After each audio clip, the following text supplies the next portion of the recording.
Have you ever done anything, like, rebellious? Besides, like, talk back to my mom. You can do better than that. You've got a rebellious streak in you. I feel it. So, all right.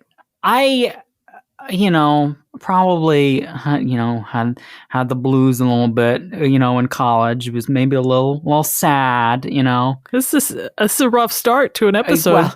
I would, skip class sometimes because I'd be like, I'm too sad to go to class.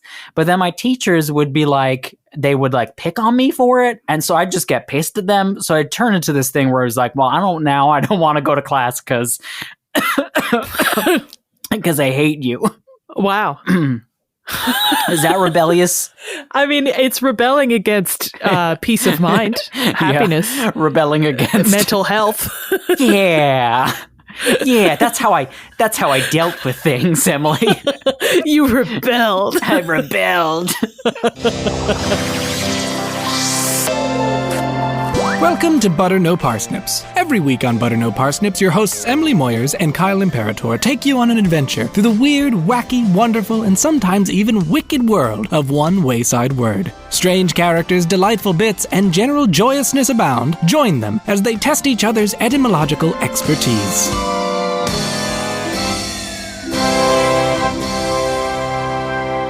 Hey everybody, welcome to Butter No Parsnips. I'm Kyle Imperator.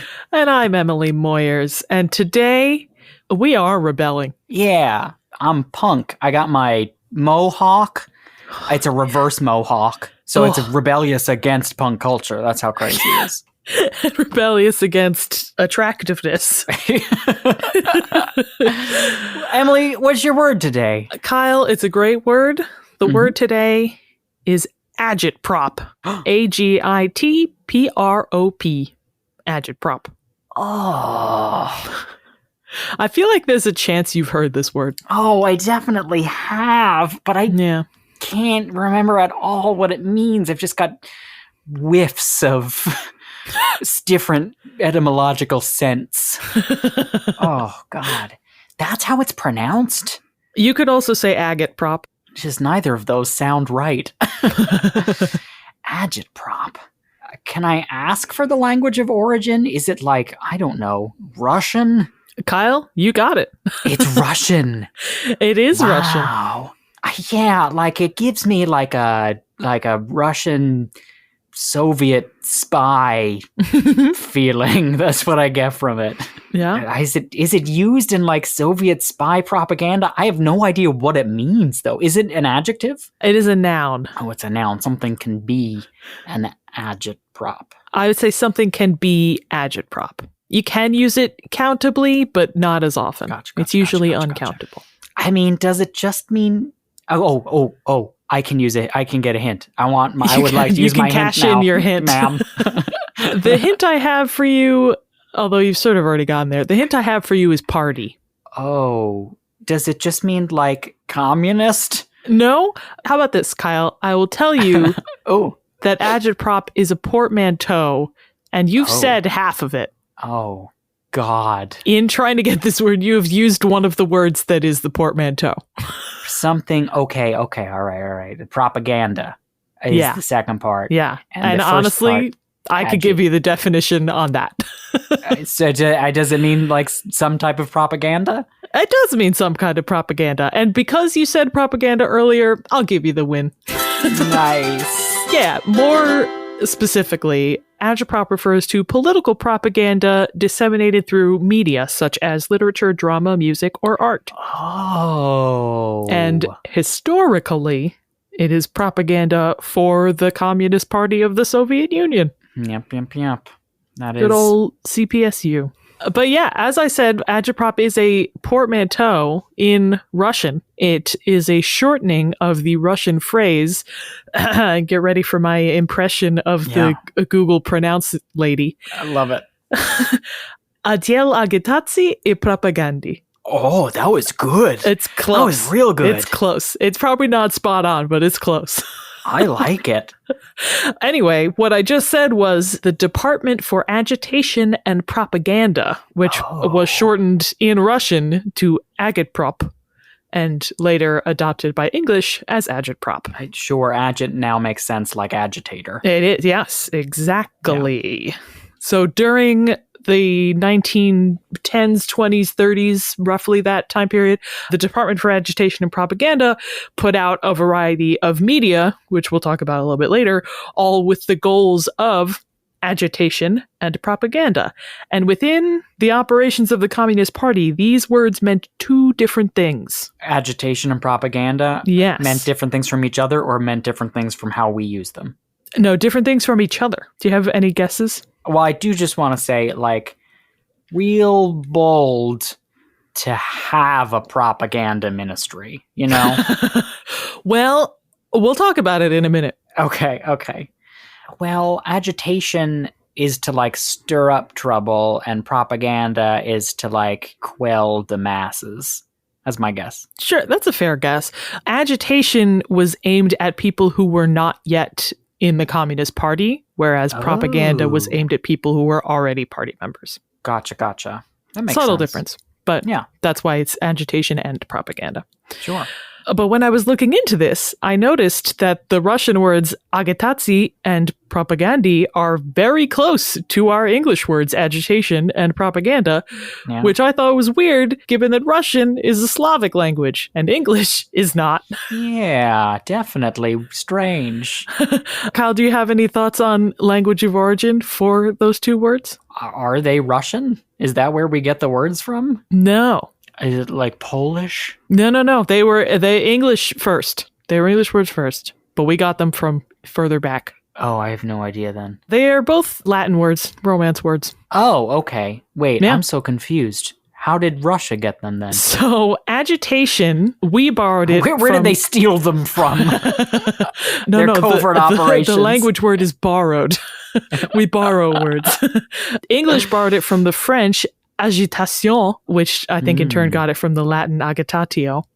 And it looks like the oldest sense of the word, at least in French, referred to physical agitation, like the state of being moved back and forth or shaken violently. And that meaning came from Latin to French, and there are nearly identical words across all of the Romance languages, and then other nearby languages like English and German all used it in that sense of physical agitation. The usage of agitation, meaning a disturbance of the mind, like to feel agitated, actually came about in English and was later adopted back by other Romance languages. But the usage of agitation, meaning political agitation, like a stirring up of ideas or public concerns, seems to have come about in German, came to Russian through German, and then later came to English through Russian. Oh. So it like circled Europe and came back around to us.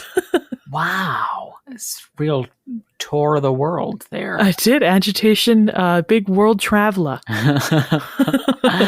Also based on recent happenstances on international flights, it sounds like agitation really is getting around. Good one, Kyle. Biting commentary. Propaganda is a Neo-Latin word, meaning the Latin that was used by scholars in the 1600s rather than classical Latin. Yeah, you know, it's fun when you come across... I honestly, maybe embarrassingly so, didn't realize until recently that when you see some of these other types of Latin, that some of them are just like the made-up Latins. Yeah. So this is the Latin that like Europeans were using way later. Yeah. And propaganda is just the Neo-Latin word for to propagate. Oh, okay, yeah. Yeah. Its first use was in the name of an administrative body, similar to Agitprop, which I thought was funny. The great. Congregatio de Propaganda Fide, or the Congregation for Propagating the Faith. Oh, this was a Taoist organization in England, right? Yeah, you got it. No, this was a congregation of the Catholic Church created in 1622 with the goal of spreading the Catholic faith to non-Catholic parts of the world. And over time, the word propaganda broadened from this specific case to mean any dissemination of ideas. And originally, it did not have any negative connotation. It just meant getting the word out. Getting the word out. Oh, that's interesting. Yeah, it is like cool. And it does, like you were asking, like it's crazy to have a department of propaganda, but like it didn't necessarily mean evil propaganda. Right. It's just become that way because people have used information as a weapon. Yes. Yeah, so it was difficult to tell when it got the negative connotation that it has today. I came across a citation from the 1920s where a writer was talking about how propaganda had a negative meaning in America, but not so much in Europe at that point. Oh, interesting. Yeah, so it sounds like it happened in America first, but as for when that transition happened, either in America or in Europe, different sources said vastly different years, so I have no idea. I mean, I remember, like, in my history class, I remember, like, that being, like, a buzzword that we had to learn when we were talking about, like, at least World War II. Yeah, the latest time period that I saw was World War II, but then other sources said, like, the 1800s, 1700s, Whoa. so I really don't know. It could have been any time. It probably happened slowly. Yeah, and because of the way media moved back then. Right. But I would imagine Soviet propaganda at least slightly contributed to the negative connotation a little bit that it has. Kyle, when I say Soviet propaganda, what comes to mind? Paint me a word picture. I mean, immediately I'm thinking big picture of Stalin, red, black, and gray, real minimalist, like an album cover for a Philip Glass album, Yeah, I mean, Kyle, literally spot on. Oh, good. Like I mentioned, Agitprop took a variety of forms, a variety of media. Posters were certainly a big one, and I was literally going to try to describe that art style that you were just describing. It's sort of, I feel like it's like sort of vaguely Art Deco, because it was the 20s, but with a lot of black and red and a lot of like harsh faces, harsh lines, stark colors. It's like if the Death Star met Art Deco. Yeah. Or it's like if you envision like the Big Brother is watching you poster. It's like that. It's sort of like how 1984 feels. Yes. So posters were definitely a big thing. Newspapers, they had a bunch of communist publications. The Communist Party's official publication was called Pravda, or Truth. Yikes. But like Pravda Social, we should get that started, huh? There were also oral agitators, which was like a gross. Network. Vile, Emily. Kyle. Just saying what they're thinking.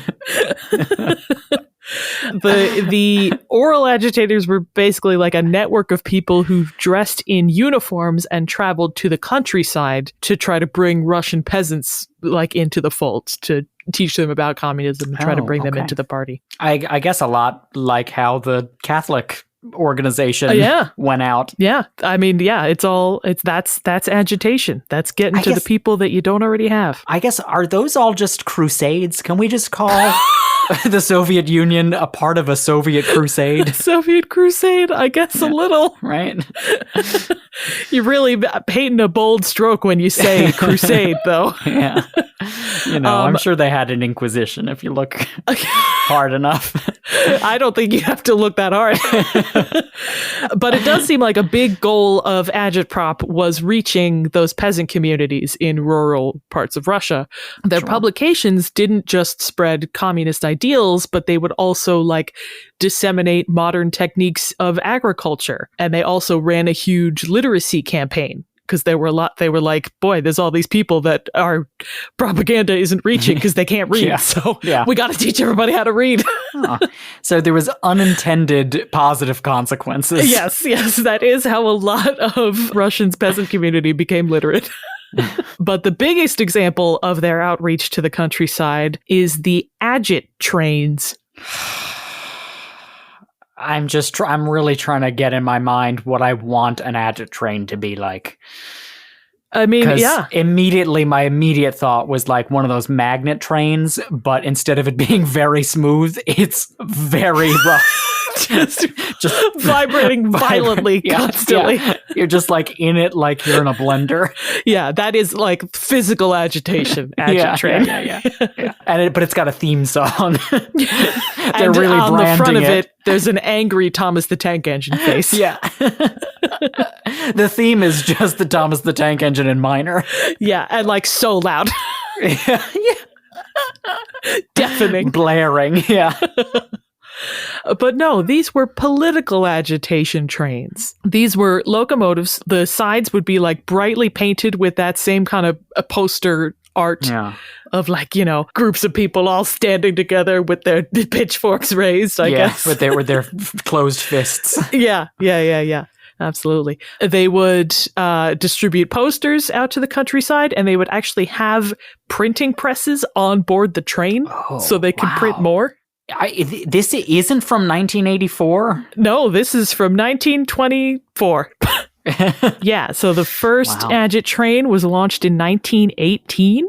They had close counterparts of the urban Agit streetcar. The aquatic Agit boat continued in limited use through the 1920s. Wow. Yeah, and they'd have like a printing press on the train, and they'd like go to a town and hear the town's problems and print posters that would specifically hit home for this town.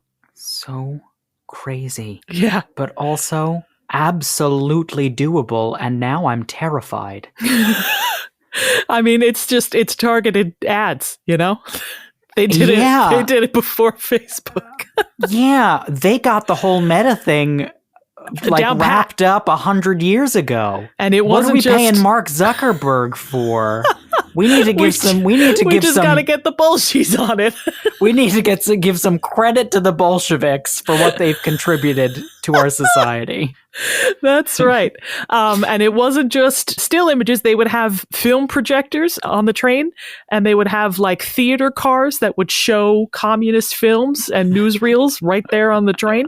Huh. It's so funny. I was just talking about Cheez-Its, and there's a Cheez-It movie in this communist theater. What a crazy coincidence. Yeah. And all the Cheez-Its are like banding together to overthrow the Cheez-It King. Huh. That's weird. The trains would also have sort of open cars that were like stages where speakers would give presentations and Agitprop theater troupes would perform. All right, now you're speaking my language. Yeah, so there were several troupes and playwrights that would write and perform little dramas that encouraged communist ideals. Troupes included one called Blue Blouse, another one called Left Column. Playwrights include Bertolt Brecht. Yeah, that makes sense. Bertolt Brecht, for those who don't know, a German playwright who, do you know anything about him, Kyle? I did not know much. I know the word Brechtian, but I've never read a Brecht play. Well, you might not want to, because in the 1920s and 30s, he got very into Marxism. You're talking about Groucho, right? Yeah. Groucho Marxism. In 1926, he put on a play called Mann ist Mann, usually translated as Man equals Man. This was supposedly a comedic play that tells the story of a porter in British colonial India named Gally Gay, who gets like press ganged into joining the British Army and then is like molded into the ideal brainwashed cookie cutter soldier. And basically the play is said to be praising Bolshevik collectivism. Oh, what you just described to me, I did not immediately say, yes, this is a positive. Like I was like, I guess they didn't want people to do that, and that's why they were depicting it. Why would you depict it? There's no way that how do you positively depict that? I don't get it. I guess if it's a comedy, maybe they're making light of it. Emily, read me the third act of this play, please. What's the 11 o'clock number? Well, and also in 1930, he put on a cantata, which, correct me if I'm wrong, is like a mini opera. I mean, it's usually like without staging, so it's just like sung. It's like a staged reading with songs. Yeah. Now I'm trying to think. Do I know a Bertolt Brecht? Like, do I know what you're gonna say? But say it. Certainly, there's a lot of other works. This is like part of a time in his life where he was just really into communism. We've all had that time. Yeah, we've all had that time. It's called The Decision, and it's about a group of Russian agitators who go to China to like spread the revolution, but in secret because they'll be kicked out by the Chinese if they get caught. One of them F's up and jeopardizes the whole mission, and the others are like, man, the only way we can save this is to kill you and destroy your body so that you can't be found. And the guy's like, man, you guys are right. You gotta kill me. And that one is said to be in praise of the Red Terror, when the secret police started disappearing people. Oh, I am sorry. My mouth is agape. Yeah. Brecht was like, no, it's a good thing. It's a good thing. Sometimes you gotta die for the cause, whether you want to or not. Whether it's right for you to die or not. Yeah. Oh my God, Emily. I'm sorry. I'm just like, this is like really hitting close to home right now in 2024, in the year of our Lord 2024. Year of our Lord. You know, Yeah. So, moral of the story, Agitprop, it has its ups and downs. I guess up. There's one up. And it was literacy. And that's about it. Let's talk about some more ups. Let's talk about other agitprops outside of Soviet Russia. Oh, sure. I've never even considered those. Well, it's time to consider it, Kyle, because agitprop has since, in the years proceeding, has since broadened to refer to, as I said at the top, any kind of political propaganda disseminated through drama or art, etc. And similar to propaganda, the word agitprop can be used in a derogatory way, as in this quote from a Washington Post opinion piece on Tucker Carlson and the January 6th footage.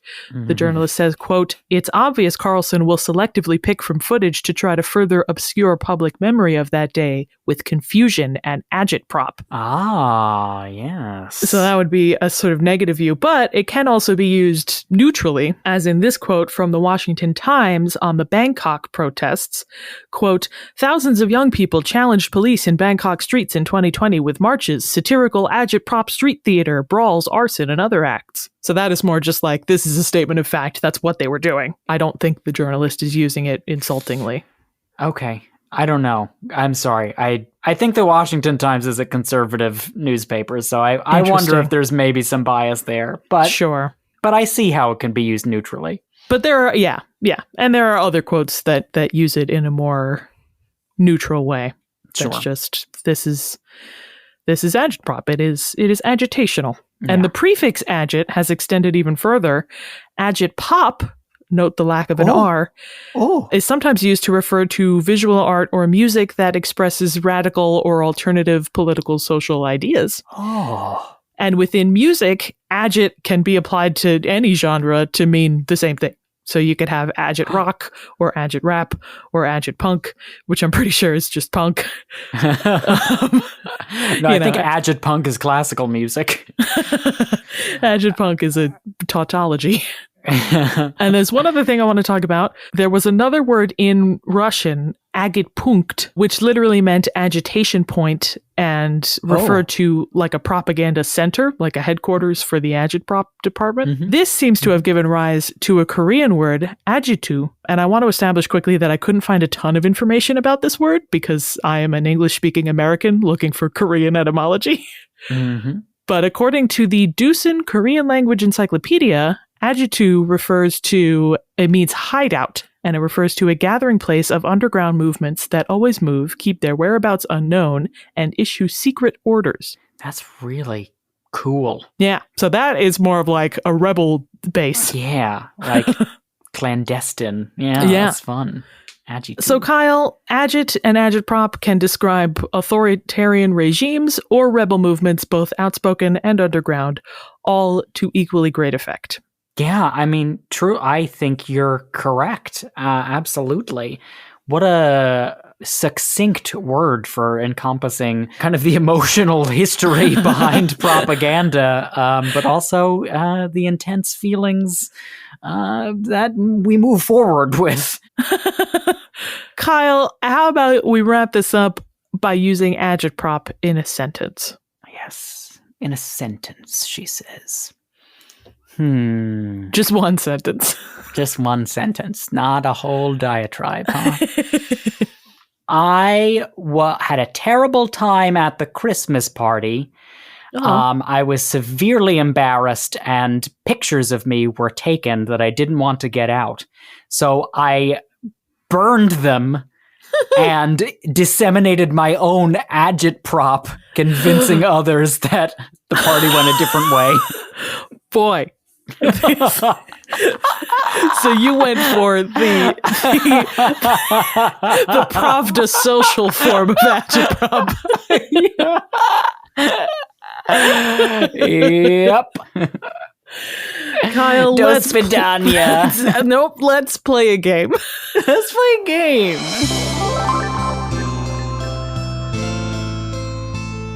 Kyle, the game today is called Beware the Hidden Portmanteau. Oh. So, I don't know if you remember, Kyle, a while back in our Scorigami episode, we took apart the portmanteaus in the poem Jabberwocky. Mm-hmm.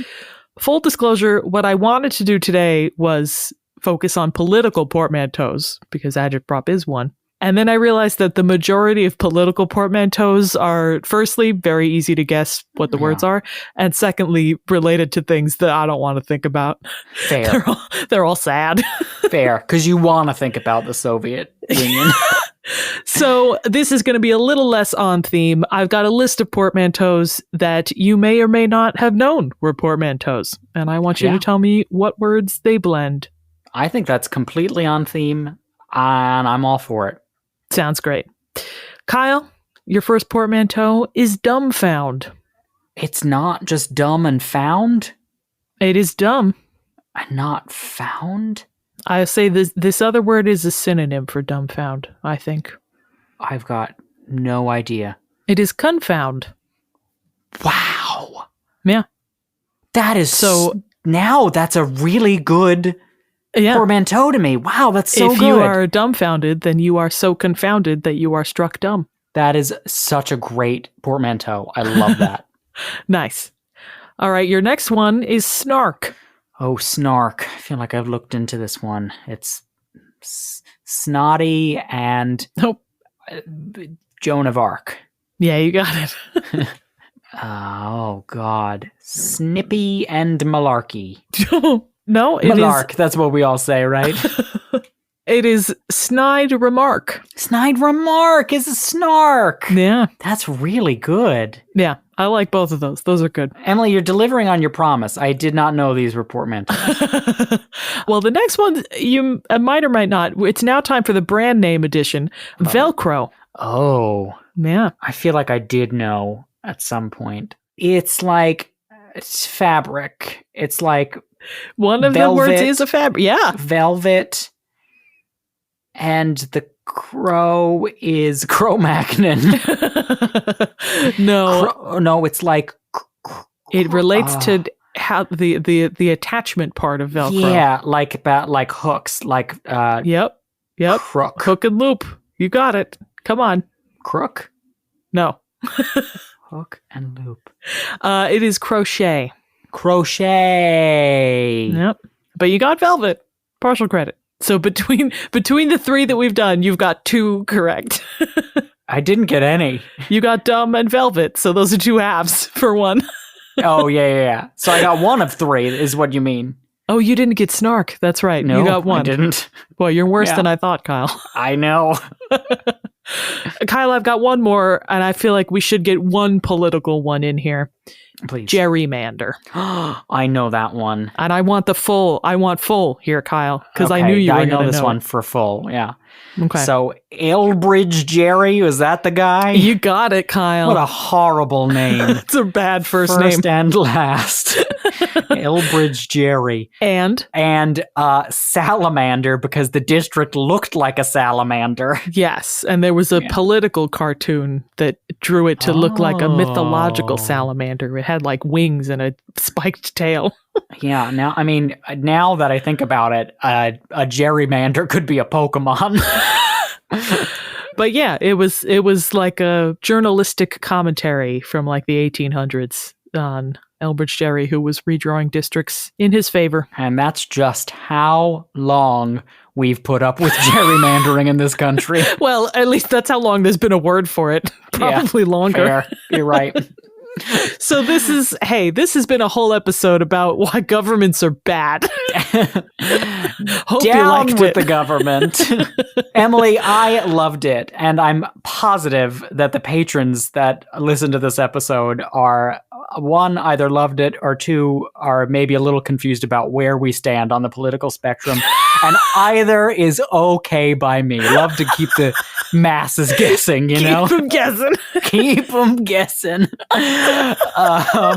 Between the last episode and this one, you're really in a gray area. If you have any complaints, remember that you can find Butter No Parsnips on social media, on Facebook and Instagram at Butter No Parsnips Podcast, and on TikTok at Butter No Parsnips.